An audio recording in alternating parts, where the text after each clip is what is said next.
Hello everyone, Gaara here with a brand new deck tech video. Today I'm going to talk about a Paladin deck that I've been working on for the past couple days, and yeah, I'm improving this deck like every day. This is like the version I'm using right now.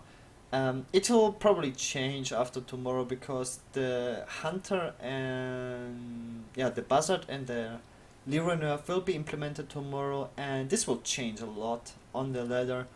Like, for example, right now I'm forced to play double consecration just because of Hunter, and I'm forced to play certain minions just because of Hunter. So yeah, after tomorrow this will probably change again. So I'm gonna just jump right into the deck list and explain like the cards I'm using. This is basically a deck that is similar play to Zoo. It fights for bot control. It has a pretty nice curve, and yeah, it has like a lot of minion trading going on. And the difference to Zoo is that this deck has like a lot of strong late game with the Tyrion, Sylvanas, Black Knight, and Guardian of Kings, and it is a Paladin.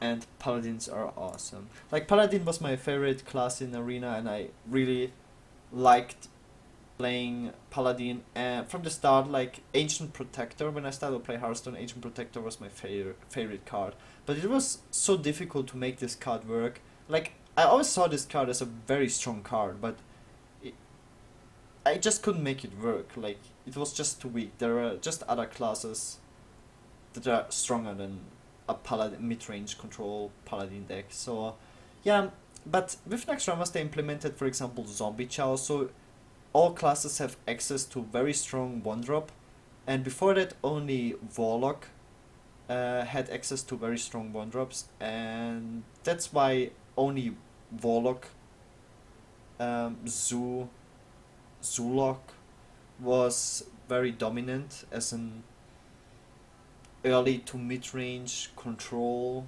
aggro deck, however you wanna call it.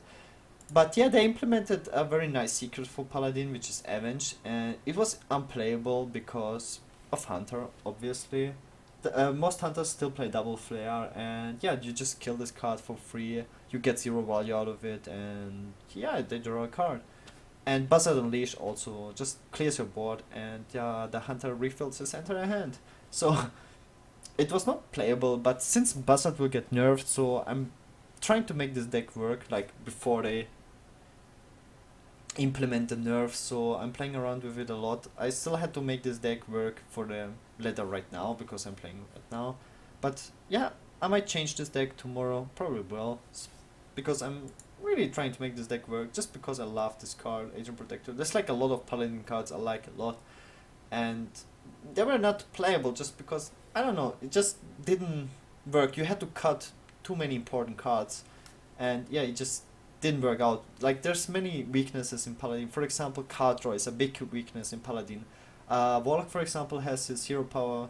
You can always tap when you're out of cards. And Paladin, like all the Paladin card draw mechanics, most of the time you had to use Acolyte of Pain, for example. It doesn't work in a mid-range deck because it doesn't have any bot presence. The hammer the Hammer of Wrath is also not a very good card. It's like it deals 3 damage for 4 mana and draws 1 card. It's just not that good. Just 1 card as well. And it's not an effective remove when you compare it to a Fireball for 4 mana. And yeah, so, but I'm trying to test Blessing of Wisdom with this deck because it actually works with the Agent Protector. I'm going over this card in a bit. So yeah, with, as I mentioned, card draw was a big problem with this deck, and yeah, that you didn't have the one drops, the strong one drops, the strong turn one play, which is very important if you wanna compete with Zoo. So yeah, I'm going directly over the deck list here. I'm playing double Avenge. It's just because a Paladin has nothing to do in turn one, so I played the double Zombie Chow and the double Avenge. The reason why I'm not playing Undertaker is because I prefer to play Fairy Dragon, Agent Protector, Knife Juggler, and One Mad Scientist, and all those cards, and later on Shade and other Peacekeeper. They're just very, very strong cards individually, but none of them are like Death Rattle minions except Mad Scientist and Zombie Chow, so it's not worth to play the Undertaker.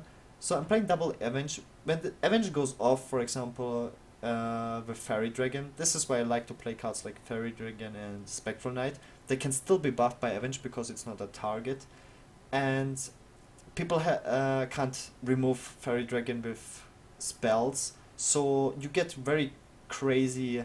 For example, Fairy Dragon plus Avenge is already a 6/4, and you get very crazy traits with Agent Protector in. So, and it can't be removed by spells, so it's very crazy synergy. And yeah, I like this mechanic a lot, and I fight for board presence. Like this is that there's any 2 drop plus Agent Protectors, most of the time one free kill. And turn 1 Zombie Chomp into turn 2 Agent Protector is usually also very strong. It kills basically any 2 drop from the opponent. So this deck fights for board presence early on. I play only 1 Mad Scientist because when I play 1 or 2 secrets, I like to play 1 Mad Scientist. When I play 3 or 4 or even more secrets, I like to play 2 Mad Scientists.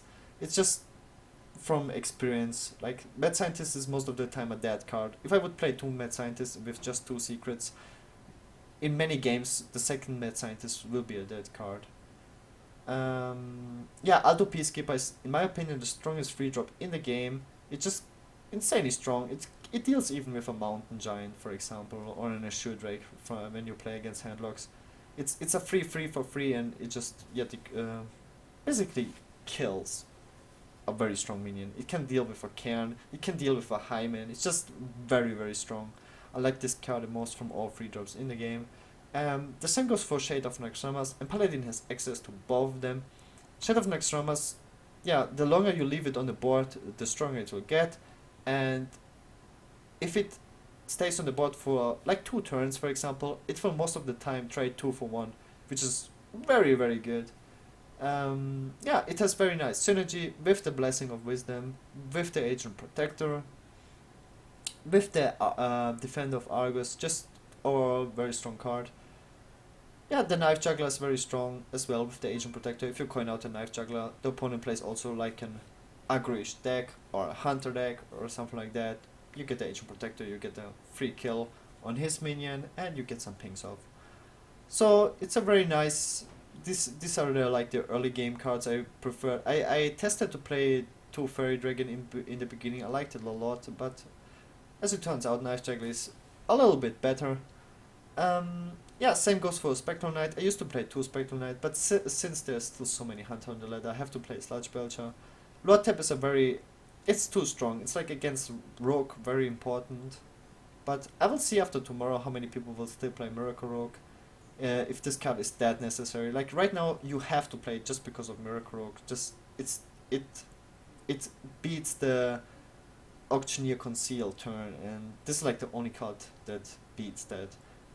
So it's very important, and it's like a 5/5 for 5, and it basically will not be removed. And it's the strongest tempo card in the game on top of all that. So it's a card that has to be played. 1 Silence is always good to have with all the Death Rattle minions. Argus is always nice with if you have anything on the board. Yeah, True Silver Champion is the best weapon in the game. After Go Howl, probably the best weapon in the game, because heal is very important in all this very Hunter heavy meta right now. Still, like after tomorrow it might change, because heal is just very valuable, and it trades off with Animal Companion, 2 Animal Companions even. Just a very strong weapon as a follow-up to protect your board. It's like a very nice curve. Consecration, just to deal with all the small stuff. Even like Priest plays Undertaker. Almost every Priest plays the Undertaker version right now. Like, there's almost no deck that doesn't play small stuff, so Consecration is, even without that quality, a lot of value. Yeah, I like the Spectral Knights, like, because even if this is the same with the Fairy Dragon, even if the Spectral Knight has only 1 life, the opponent still has to trade with his minions into it, or attack with the, let's say, the Druid Hero power and take the 4 damage, because it can't be targeted. So it's a very strong card if you play the bot trading game. Sylvana's the strongest control minion in the game, so it's very strong. Like, if you want to play a 6-drop, you play Sylvanas first over everything else. Black Knight, because with this deck you can't deal with an Ancient of War, for example, if you play against Ram, so it kills this card for free and it gives insane tempo. Because if you have the bot control, there's like two ways to deal with it: either bot clear or play big taunts. So and you can play around bot clear with not spamming too many minions on the board, and you can play around taunt with cards like Black Knight and Sylvanas, for example. Kind of Kings because heal is nice, and the card is really not bad. When you compare it with an Ancient of Lore, for example, it is a 5/5 that also heals for 5. If you don't use the card draw effect, and this card has a 5/6, it kills an Ancient of Lore and heals for more if you compare it like that. So you can see how strong this card actually is. Layer of Fans just to heal yourself and regain cards, because you don't have much card draw with this deck, and Tyrion, probably the best legendary still in the game. So this card is like very early game aggression, a lot of trading, establishing board presence. Once you lose board presence, it's very hard to come back with this deck because you don't play their qualities. But it also has, like, compared to a Zoo, very strong late game. I like to play this deck a lot. It's one of my favorite play styles, and I will improve this deck over time. So I will maybe make deck takes with improved versions of it. Yeah, I will show you some games.